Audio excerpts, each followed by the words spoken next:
అందరికీ నమస్కారం. Welcome to Leo. ఎట్టకేలకు ఆంధ్రప్రదేశ్కి సంబంధించి రాజ్యసభ ఖాళీ స్థానాలని టీడీపీ పార్టీ ప్రకటించడం జరిగింది. అదేవిధంగా బీజేపీ కూడా బీజేపీ నుంచి రాజ్యసభ సభ్యులు నామినేట్ చేయడం జరిగింది. దీనితో పాటుగా ఆంధ్రప్రదేశ్ ప్రభుత్వంలో రాష్ట్ర క్యాబినెట్ విస్తరణలో భాగంగా నాగబాబు గారిని కూడా క్యాబినెట్లోకి తీసుకున్నట్లు టీడీపీ పార్టీ అయితే ఇప్పటికే చర్చించడం జరిగింది. దీనిపై పూర్తి విశ్లేషణ తెలుసుకునే ప్రయత్నం చేద్దాం. మనతో ఉన్నారు సామాజిక విశ్లేషకులు డాక్టర్ గట్టిపాటి శ్యాంప్రసాద్ గారు. సార్ నమస్కారం అండి. నమస్తే సార్. మనం చూసాం నిన్నటి రోజున ఏదైతే ఆంధ్రప్రదేశ్ నుంచి రాజ్యసభ ఖాళీ స్థానాలు ఉన్నాయో వాటికి సంబంధించి టీడీపీ పార్టీ నుంచి 2 వ్యక్తులు, అదేవిధంగా బీజేపీ నుంచి వాళ్ళ వ్యక్తి ఆర్ కృష్ణ గారు అంటూ ఇలా నామినేట్ చేయడం జరిగింది. దీనితో పాటుగా ఆంధ్రప్రదేశ్ శాసనసభకు సంబంధించి క్యాబినెట్ విస్తరిస్తున్నారు. అందులో భాగంగా నాగబాబు గారిని జనసేన నుంచి తీసుకుంటున్నారని చెప్పేసి కూడా ఖరారైంది. ఏంటంటారు మొత్తంగా ఈ ఖాళీ స్థానాన్ని భర్తీ చేయడం, కొత్తగా క్యాబినెట్లో తీసుకోవడం నాగబాబు గారిని?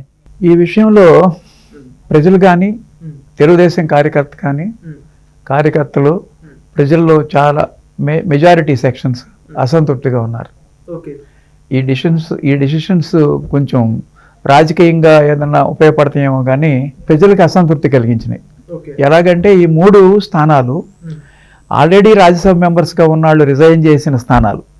1 కృష్ణయ్య, 2 మోపిదేవి వెంకటరమణ, 3 మస్తానయ్య. ఈ 3 రాజ్యసభ మెంబర్స్గా వైసీపీ పార్టీలో నుంచి రిజైన్ చేశారు. వాళ్ళ 3లో కృష్ణయ్య తెలంగాణ గవర్నమెంట్ తెలంగాణ రాష్ట్రం ఏర్పడినప్పుడు తెలుగుదేశం తరఫున ఎల్బీ నగర్ నుంచి పోటీ చేసి గెలిచారు. అప్పుడు చంద్రబాబు నాయుడు గారు తెలుగుదేశం గవర్నమెంట్ కనుక ఫామ్ చేస్తే నువ్వు ముఖ్యమంత్రి ఇస్తానని కూడా చెప్పాడు ఆయనకి. అలాంటి వ్యక్తి ఆయన బీసీ నాయకుడు.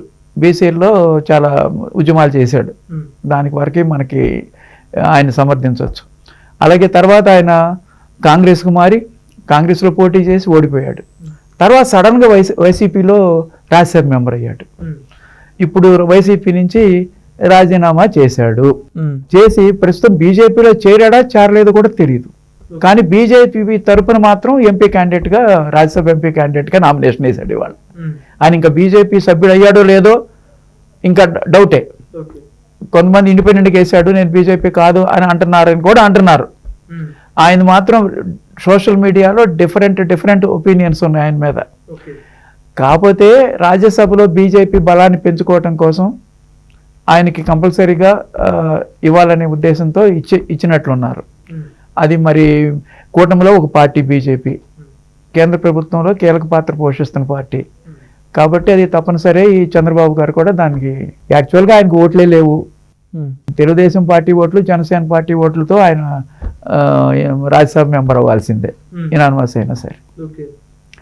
అలాగే అదొక ఆయన మీద పూర్తిగా సంతోషంగా అయితే లేరు ఆయన విషయంలో. ఎందుకంటే ఆయన చంద్రబాబుతో విభేదించాడు, 4 పార్టీలు మారాడు ప్రస్తుతం. తెలుగుదేశం, కాంగ్రెస్, వైసీపీ, మళ్ళీ ఇప్పుడు బీజేపీ అంటున్నారు.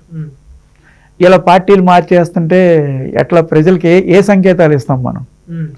అందుకని 2 వేరే మస్తానరావు, ఆయన నెల్లూరు జిల్లా, ఆయన కూడా తెలుగుదేశం తరఫున ఒకసారి ఎమ్మెల్యేగా గెలిచాడు, ఒకసారి ఓడిపోయాడు. తర్వాత సడన్గా వైసీపీలో రాజ్యసభ ఎంపీ అయ్యాడు, ఆయన రాజీనామా చేశాడు. తర్వాత మోపిదేవి వెంకటరమణ, ఆయన రాజీనామా చేశాడు. ఈ 3 పోస్టులు 26లోనే ఒక 1.5 year ఉందంటున్నారు టైము. ఒకదానికి 1.5 year అనుకుంటా, మిగతా 2 2028 వరకు ఉన్నట్టున్నాయి. కరెక్ట్గా డ్యూరేషన్ అయితే నాకు సరిగ్గా గుర్తులేదు. బీరం మస్తానరావు ఇవ్వటంలో పెద్ద కాంట్రవర్సీ ఏమీ లేదు. తెలుగుదేశం పార్టీలోకి ఆ కండిషన్ మీదే రిజైన్ చేసి తెలుగుదేశం పార్టీలో చేరినట్టున్నాడు. మళ్ళీ నాకు రాజ్యసభ మెంబర్షిప్ ఇస్తే నేను వస్తానని ఏదో ఆ సన్నివేశంలో చేరాడు. అలాగే సానా సతీష్, ఈ సానా సతీష్ అనే ఆయన తెలుగుదేశం తరఫున మన రాజ్యసభ ఎంపీగా ఇవాళ నామినేషన్ వేశారు. ఎవరికి చాలా మందికి తెలియదు. నేను పార్టీ 1982 నుంచి నాకు పార్టీని నేను ఫుల్గా ఫాలో అవుతున్నాను. తెలుగుదేశం పార్టీ నేను అభిమానిని. నేను చంద్రబాబు నాయుడు గారు అంటే నాకు చాలా ఇష్టం, ఆయన నాయకత్వ లక్షణాలు ఇష్టం. అలాంటి పార్టీలో ఆయన ఇంతవరకు నేను ఎప్పుడు ఆయన పేరు వినలా. ఫస్ట్ టైం ఇవాళ నామినేషన్ వేసే టైంలో విన్నాను అనమాట. కానీ నామినేషన్ వేసే టైంలో ఒక ప్రెస్ మీట్ పెట్టారు ఈ ముగ్గురు సభ్యులు. ఆ ప్రెస్ మీట్లో ఆయన మాట్లాడిన తీరు, మాట్లాడటం, ఆయన యొక్క వ్యూస్ ఎక్స్ప్రెస్ చేయటం కూడా సరిగ్గా కుదరలా. నా ఉద్దేశంలో ఆయనకి అంత సమర్థత లేదేమో అనిపిస్తుంది. రాజ్యసభ అంటే పెద్దల సభ, దాంట్లో టాపిక్స్ చాలా వివరణాత్మకంగా విశ్లేషించాలి, చాలా సబ్జెక్ట్ ఉండాలి, చాలా మాట్లాడగలిగే సత్తా ఉండాలి. ఇప్పుడు మనం మన లోక్సభలో చూస్తున్నాం, రామ్మోహన్ నాయుడు గారు ఎలాంటి లీడరు? ప్రతి ఒక్క పార్టీ భారతదేశం మొత్తం ఆయన ప్రశంసిస్తుంది. అలాంటి నాయకుడు కావాలి మనకి. ఆయన కానీ వాళ్ళ పెమ్మసాని చంద్రశేఖర్ కానీ పార్లమెంట్లో మాట్లాడుతుంటే అందరి దృష్టి వాళ్ళ మీదకి వెళ్తుంది. మన చంద్రబాబు గారి యొక్క సెలక్షన్ అలాంటిది. ఇద్దరు ముఖ్యమైన యువ నాయకుల్ని పార్లమెంట్లో తీసుకొచ్చారు మంత్రులుగా. అది సమర్థత. తెలుగుదేశానికి మంచి పేరు తెచ్చి పెడుతున్నారు వాళ్ళు, భారతదేశం వైజ్గా, ఇండియా వైడ్ గా వాళ్ళని అందరూ ఎప్రిషియేట్ చేస్తున్నారు. అలాంటి సందర్భంలో ఈ సానా సతీష్ అని ఆయన ఎవరో మనకు అసలు అర్థం కావట్లా. సడన్ గా ఎందుకు ఈయన పేరు వచ్చిందో కూడా అర్థం కావట్లా. ఆయన పేరు కూడా ట్రోల్ అవుతుంది. ఆయన కాకినాడలో ఏదో చిన్న మధ్యతరగతి పర్సన్ అంట. మరి అతను పార్టీకి నేను చాలా హెల్ప్ చేశాను, ఢిల్లీలో హెల్ప్ చేశాను అని చెప్తున్నాడు ఇందాక ప్రెస్ మీట్లో.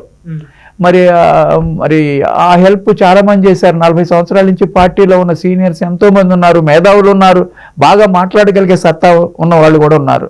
మరి పోయినసారి రాజ్యసభ నామినేట్ చేసినప్పుడు కనకమేళ రవీంద్ర కుమార్ గారికి ఇచ్చారు.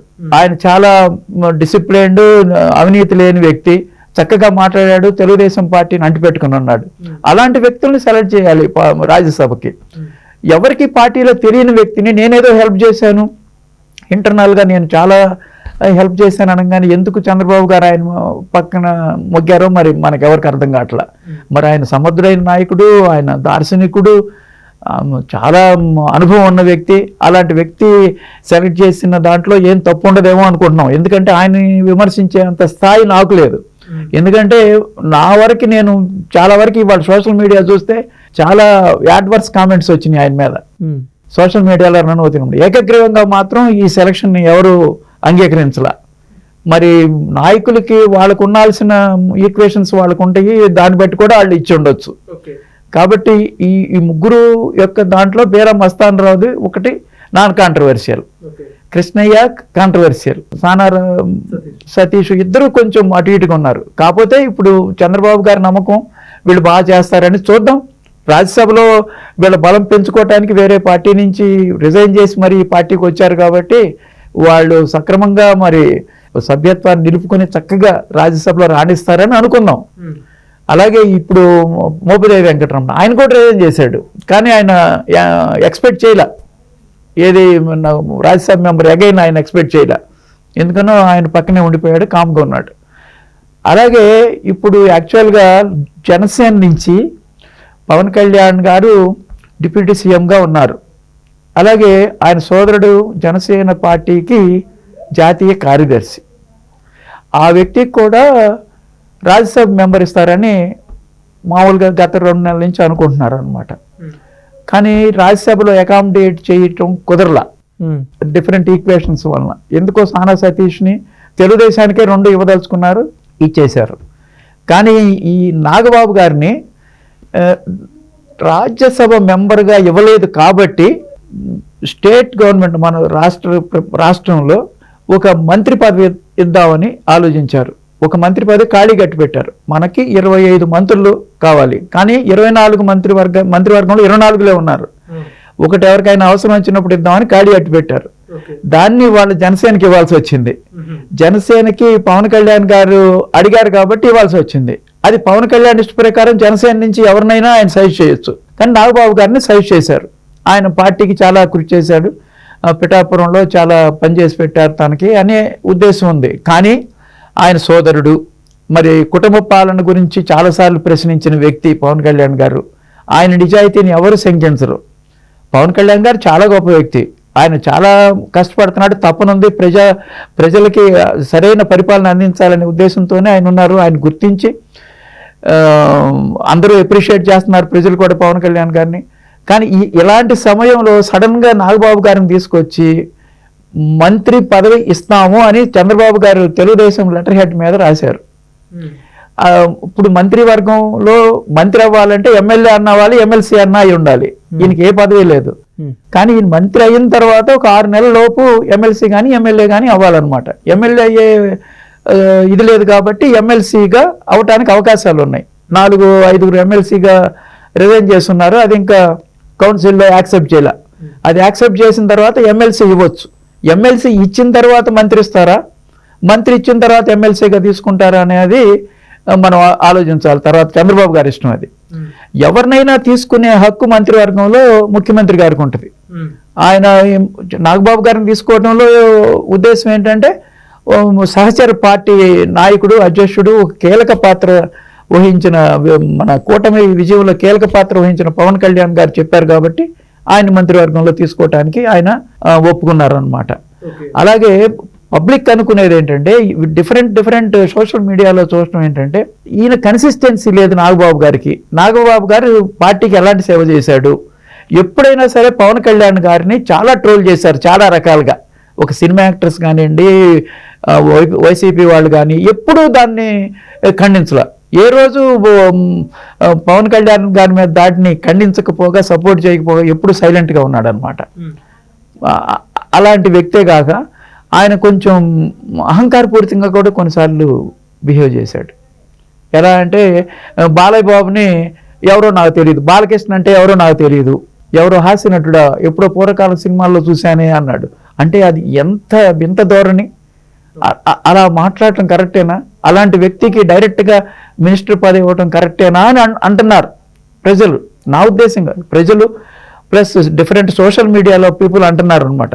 ఈ విధంగా ఈ 3 ఎంపీ స్థానాలు, ఒక మినిస్టర్ స్థానం కొంచెం అంటే ఏకగ్రీవంగా ప్రజలు కానీ సోషల్ మీడియాలో మంచి మేధావులైన వాడు కానీ దానిని అంగీకరించట్ల పూర్తిగా. డిఫరెంట్ ఒపీనియన్స్ ఉన్నాయి వీళ్ళకి. మళ్ళా కూడా కుటుంబ పాలన తయారవుతుందా అన్నట్లుగా ఉంది అంటున్నారు అనమాట. చంద్రబాబు గారేమో చాలా కష్టపడి కూడా కుటుంబ పాలన అవాయిడ్ చేసుకోవటానికి వస్తున్నారు. ఎట్లాగంటే బాలకృష్ణ గారు ఆయన బామరిది వియ్యంకుడు. బాలకృష్ణ గారు 3 సార్లు నుంచి గెలిచారు ఎమ్మెల్యేగా హిందూపురం నుంచి. ఆయనకి ఏ పదవి ఇవ్వాల, ఆయన ఆశించట్ల. అలాగే బాలకృష్ణ గారికి 2 అల్లుళ్ళు, ఒక అల్లుడు లోకేష్, ఇంకో అల్లుడు భరత్ ఎంపీగా ఆంధ్రప్రదేశ్ మొత్తంలో 5,25,000 ఓట్ల మెజారిటీతో గెలిచాడు. అలాంటి వ్యక్తికి కేవలం బంధువు అనే ఉద్దేశంతో పక్కన పెట్టారు. ఆయన సెంట్రల్ మినిస్టర్ అయ్యే అర్హత ఉంది ఆయనకి, కానీ పెమ్మసాని చంద్రశేఖర్కి సెంట్రల్ మినిస్టర్ ఇచ్చారు. ఈయన మంచి సమర్థత ఉన్న వ్యక్తే, కాకపోతే కేవలం బంధువు కాబట్టి బంధువులను దూరం పెట్టాలి కాబట్టి బాలకృష్ణ గారికి కానీ భరత్ గారికి కానీ ఏ పదవి ఇవ్వాల. లోకేష్ ప్రత్యక్ష రాజకీయాల్లో ఉన్నాడు, పార్టీ కోసం పోరాటం చేశాడు, పాదయాత్ర చేశాడు, ఎంతో విధంగా స్టేట్కి ఒక మంత్రిగా చేశాడు. 2014-19లో ఆ మంత్రిగా సక్సెస్ అయ్యాడు. ఇన్ని రకాల క్వాలిటీస్ ఉన్నాయి కాబట్టి అతను తండ్రి నేడని మనిషి కాదు, తనంతట తను స్వయంగా ఎదిగిన ఒక నాయకుడు కాబట్టి అతనికి ఇవ్వటంలో ఏం తప్పులేదు. దాని మీద కూడా కుటుంబ పాలననే ట్రోల్ చేస్తారు అపోజిషన్ వాళ్ళు. అలాగే లోకేష్ అంతటి వాడి మీద ట్రోల్ చేస్తున్నారు. ఇక నాగబాబు ఫ్రెష్గా వచ్చిన వ్యక్తికి ఒకసారి ఎలక్షన్స్లో ఓడిపోయిన తప్పేం కాదు, నరసాపురంలో ఓడిపోయాడు. ఆయన త్యాగం చేసి ఉండొచ్చు అనకాపల్లి సీట్ని. కాకపోతే ఏంటంటే ఆయనకి ఎమ్మెల్సీ సీట్ ఇవ్వచ్చు, ఎమ్మెల్సీగా ఆయన అంగీకరించవచ్చు. కాకపోతే మినిస్టర్గా డైరెక్ట్గా తీసుకురావడం అనేది చాలామంది అంగీకరించట్లా. అలాగే తెలుగుదేశంలో చాలామంది మంత్రులు అయ్యే వాళ్ళు ఉన్నారు, చాలా సీనియర్స్ ఉన్నారు. మరి గోరంట్ల బుచ్చి చౌదరి గారు పాపం సీనియర్ మోస్ట్, ఆయన కేవలం ఆయన కులం వలన ఆయనకి మంత్రి రావట్లా. కేవలం మరి గద్దె రామ్మోహన్ గారు, ఆయన 4 సార్లు ఎమ్మెల్యే, 1 సారి ఎంపీ. ఆయన చాలా సౌమ్యుడు, నాన్ కాంట్రవర్షియల్ పర్సన్, ఆయనకి ఇంతవరకు ఏ పదవి రాలా. అలాగే ధూళిపాటి నరేంద్ర కుమార్, ఆయన 6 సార్లు ఎమ్మెల్యేగా గెలిచాడు. అలాగే ఎరపతినేని శ్రీనివాసరావు గారు, ఇంతమంది కేవలం కులం వలన వాళ్ళకి ఇవ్వాల. వాళ్ళందరూ ఒకే కులం, సమర్థులు, అయినా సరే రావట్లా. విశాఖపట్నంలో మరి వెల్లపూడి రామకృష్ణ గారు, ఇంతమంది నాయకులను వదిలిపెట్టేశారు. అలాగే సీనియర్ మోస్ట్ మరి కళా వెంకటరావు గారికి ఇది రాలా, ఏ పదవి రాలా. అట్లాగే మరి పవన్ కళ్యాణ్ గారి కోసం త్యాగం చేసిన వర్మ గారికి కనీసం ఎమ్మెల్సీ ఇవ్వాలి, ఇస్తారేమో తెలియదు, ఇవ్వచ్చు కూడా. అలాగే ఇన్ని రకాల ఈక్వేషన్స్లో ఇవాళ నాగబాబు గారి యొక్క మంత్రి పదవి కోసం యాక్సెప్ట్ చేసిన విధానం చాలా మందికి నచ్చలేదు. మరి అలాగే సానా సతీష్ ఏమవుతుందో చూద్దామని. డిఫరెంట్ పీపుల్ డిఫరెంట్ ఒపీనియన్స్తో ఉన్నారు. ఇది ఏకగ్రీవంగా మాత్రం ఇది మాత్రం ఒప్పుకోలే ఎవరు. అది ఖచ్చితంగా చూద్దాం సార్ వీళ్ళ ఎంపీకి సంబంధించి మరి రానున్న రోజుల్లో ప్రజలు ఏ విధంగా యాక్సెప్ట్ చేస్తారు లేదో. Thank you.